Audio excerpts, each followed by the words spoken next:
There is a house on a waterfront promontory in Nova Scotia where whales pass through the passage below, 1.16 acres. Freehold, $89,000. The house is not the point. 7 properties, 7 pieces of land that happen to have a structure on them. Some of those structures have bones. Some have a demolition bill. One of them I am still not sure about. But in every single case, the math starts with the ground, not the building. Let's look at the numbers. Tiverton is a small community on Long Island, Nova Scotia, separated from Digby Neck by Petit Passage. The ferry across runs hourly, 24 hours a day, and it is free. Digby, with a full range of services, is about an hour's drive once you cross. This is not the middle of nowhere. It is just not particularly close to anywhere large. This property was listed at $99,000. The price dropped $10,000 last week. It has been on the market for 43 days, 1.16 acres, waterfront, freehold. The lot sits on the edge of Petit Passage with water visible on multiple sides from the drone footage. The listing mentions humpbacks, minkas, and right whales passing through regularly. That is from the listing, so file it accordingly. What the drone footage does confirm is a sailboat moving through the passage, open water on 3 sides, and a view that has no business being attached to an $89,000 price tag. The house is 1,810 square feet across 2.5 stories. Stone foundation, 3 bedrooms, 0 bathrooms. That last number is listed as 0, which is either a data entry issue or a very honest disclosure. The listing describes it as needing love to bring it back to its former glory. The photos suggest the gap between its current condition and former glory is not closable with love. The siding is coming off in sections, the foundation is exposed and deteriorating, there is debris around the property and a collapsed outbuilding in the corner. The house has not been occupied in a long time. The 2025 assessed value is $100,700, which is higher than the asking price. The seller knows what the land is worth. The house is the reason the number is where it is. Based on Canadian demolition cost data, tearing down a structure this size in a rural Nova Scotia location runs roughly $15,000 to $30,000, depending on condition, foundation work, and debris removal. That puts your realistic cost of entry somewhere between $104,000 and $119,000 before you have broken ground on anything new. What you get for that number is 1.16 acres of freehold waterfront on Petit Passage. Fiber-op internet at the road, a general store, post office, and music venue in Tiverton, a public school and medical center 14 minutes away in Freeport. As a lot to build on, there are not many comparables at this price in Nova Scotia with this much water on 3 sides. As a house to move into, there is not one. Those are 2 very different conversations, and only you know which one you are having. Next is an urban lot in Saskatchewan where the most notable recent visitor was a demolition machine that showed up, looked around, and left. 312 days on Realtor.ca, built in 1912. 720 square feet, 2 bedrooms, 1 bathroom. Heating type listed as other. The interior was not photographed. At some point, someone made that decision and moved on. The listing description does not try to sell you the house. It says, and this is a direct quote, that the true value lies in the land and its development potential. When a listing agent writes that sentence, they are telling you something clearly. The house is not the product. Moose Jaw is Saskatchewan's 4th largest city, about 72 kilometers west of Regina.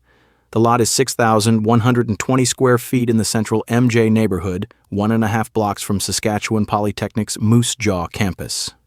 Sask Poly Moose Jaw has approximately 2,900 students enrolled. Paved street, freehold, municipal services available, annual property taxes $1,725.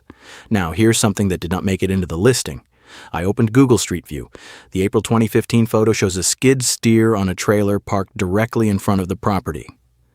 A skid steer is a compact loader. It is exactly the kind of equipment you bring when you have made a decision about a building. 11 years later, the building is still there. The listing is still active. Somebody blinked. At $99,900 for a 6,120 square foot urban lot, 1.5 blocks from a post-secondary institution with nearly 3,000 students, the listing agent is right.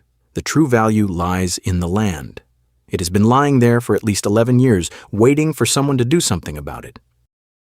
From an urban lot in Saskatchewan to a lakeside property in Alberta, where the most livable structure has wheels. Half a block from the lake, 70 kilometers west of Edmonton, about an hour's drive, the listing shows a lot size of 0.01 acres. That is 435 square feet. For context, that is smaller than the cabin that is supposedly sitting on it. Add the 22-foot trailer and the deck, and you have structures that collectively exceed the size of the land they are listed on. Either this is the most efficient use of space in Alberta beach history, or someone made a typo. I am going with the typo. The actual lot is almost certainly larger. I could not independently verify the correct size, so treat that number as a placeholder rather than a fact, and verify before any serious conversation about this property. On that lot sits a 514-square-foot cabin built in 1940. The listing agent describes it as likely beyond restoration. Also on that lot, a 22-foot holiday trailer, permanently parked on the property with its own deck built around it. The trailer is included in the sale. I looked at every photo in this listing. The trailer is photographed with a kitchen, bathroom, and a bed. The cabin has floral wallpaper borders, a wood stove, and a living room that is also a dining room that is also a kitchen. Here is the strange part. The interior photos do not look as dramatic as the phrase likely beyond restoration sounds. The cabin looks lived in. It looks usable, which is exactly why that sentence matters. The listing agent has seen this property in person. If they still chose to write likely beyond restoration, you should probably listen to that more than you listen to the photos. Alberta Beach is a village on the southeast shore of Lac Sainte Anne. The village's own website describes it as Edmonton's main cottage weekend retreat. During summer-long weekends, the population swells from under 900 permanent residents to over 3,000. The demand for lake access within an hour of Edmonton is real and consistent. Services on site include power, municipal sewer, and a 250-gallon cistern. The cabin is what the listing agent said it is. The location is what the lake says it is. You do the math. From Alberta to Ontario, from a lot you cannot quite measure to two lots with a creek out back and dog posters on the walls. You'll understand that part in a minute. Spanish is a small community on Highway 17, the Trans-Canada, on the north shore of Lake Huron. It sits roughly 117 kilometers southwest of Sudbury. If you have driven the Trans-Canada between Sudbury and Sault Ste. Marie, you have passed through Spanish. Most people do not stop. This listing is an argument for reconsidering that, two lots being sold together. The listing description calls it over 18,800 square feet, while the property summary shows a wider range from 10,890 to 21,799 square feet. I would want clarification on the exact figure before any serious conversation. What is confirmed? Over 213 feet of frontage on a paved road. Municipal water and sewer are listed as available, though the listing advises buyers to verify connection status and future use requirements before assuming anything. There is a creek running through the back of the property. I noticed it in the drone footage before I noticed anything else. It is the kind of detail that would cost a significant amount of money to have on a lot you paid full price for. The house is a single-story bungalow, 3 bedrooms, 1 bathroom, full basement, block foundation. The listing describes it as stripped down to the shell and presents it as a blank canvas for restore, rebuild, or redevelop. Those 3 options are listed in order of ambition, and I will let you decide which one the photos support. I looked at the interior photos carefully. The walls have been partially stripped back to the studs in at least one room. A ceiling has failed. There is debris on the floors. And somewhere in the middle of all of this, there are dog posters on the walls. I do not know what happened in that house. The dog posters do not know either. But they are still there, which is more than can be said for the ceiling. Here is what this actually is, stripped of the listing language. 2 lots on the north shore of Lake Huron in a community on the Trans-Canada Highway, with a creek on the property, over 213 feet of road frontage, and municipal services listed. In Ontario, under $100,000. If you are someone who has been priced out of building anything in this province, that sentence is worth reading twice. The house is a project. How large a project is something only an inspection can answer. The land does not have that problem. The creek was there before the listing and it will be there after. From 2 lots near Lake Huron to 2 lots in Regina, the capital of Saskatchewan, same price. The postal code tells a very different story. 179 days on Realtor.ca, built in 1914, 860 square feet across 1.5 stories, 3 bedrooms, 1 bathroom, 2 lots. 6,240 square feet of freehold land in the capital city of Saskatchewan. I want to talk about the house first, because the house deserves a moment. The interior shows checkerboard vinyl tile on the floors, walls painted a shade of turquoise that was probably a decision someone made with great confidence, and stains that suggest the turquoise decision was not the last bad one. The house has not been occupied recently, you can tell. From the street, in a Google Street View photo taken in May 2025, the house is almost entirely invisible.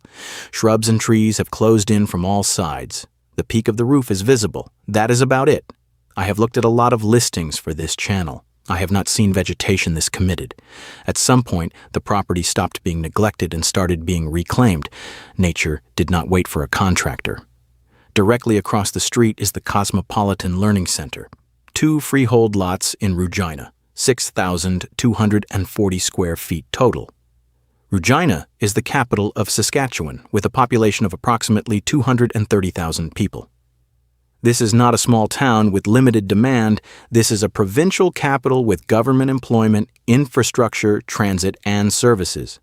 The listing describes it as ideal for multi-unit redevelopment. Annual property taxes are $982, which is low and consistent with a structure the city has not assessed at much value. 2 lots in a capital city at $99,900. The vegetation has already started the demo. You would just be finishing the job.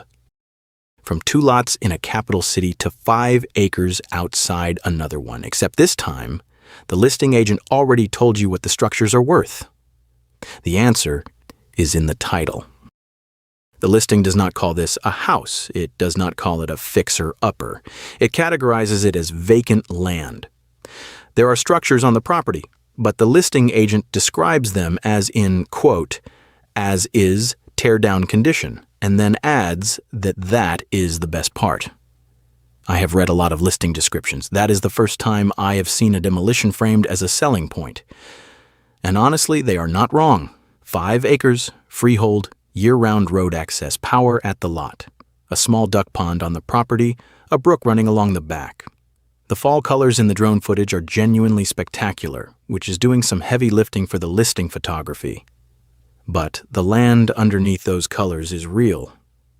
Now the price history, because this is where it gets interesting. This property sold in June 2021 for $73,500. It is now relisted at $75,000. Someone has owned 5 acres 18 minutes from a provincial capital for roughly 4 to 5 years and is now asking only $1,500 more than they paid. Annual property taxes, $669. That is not an investment strategy. That is a storage fee with a pond. Here is what those 5 acres actually are. Rushagonish is approximately 20 kilometers southeast of Fredericton, New Brunswick's capital city. By road, 18 to 20 minutes depending on your route. Fredericton has a population of around 65,000 people, a university, a hospital, and the full range of services you would expect from a provincial capital. The structures on this property are, by the listing agent's own admission, the least interesting thing about it.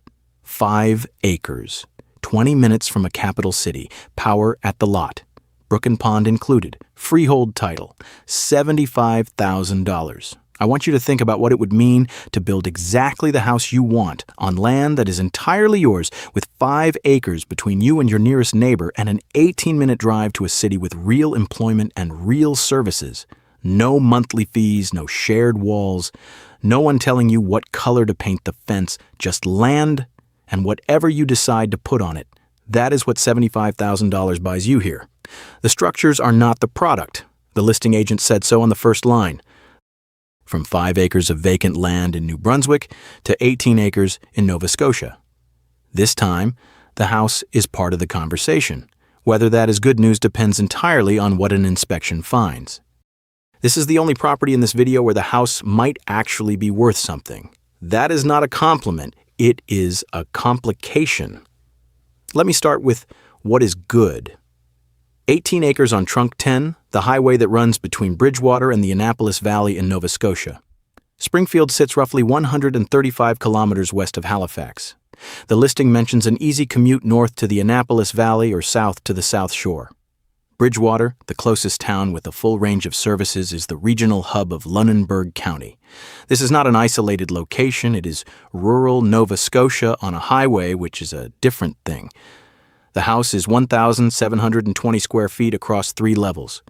4 bedrooms, 1 bathroom, stone foundation, hardwood floors, wood stove. From the exterior, the structure is standing. The roofline is intact. The framing appears solid. This is the only property in this entire video where I can look at the photos and say the word bones without immediately feeling like I am being generous. The structure appears to be there. That is genuinely not something I have said once today until now. The interior is a different conversation. Every room is full, not cluttered. Full.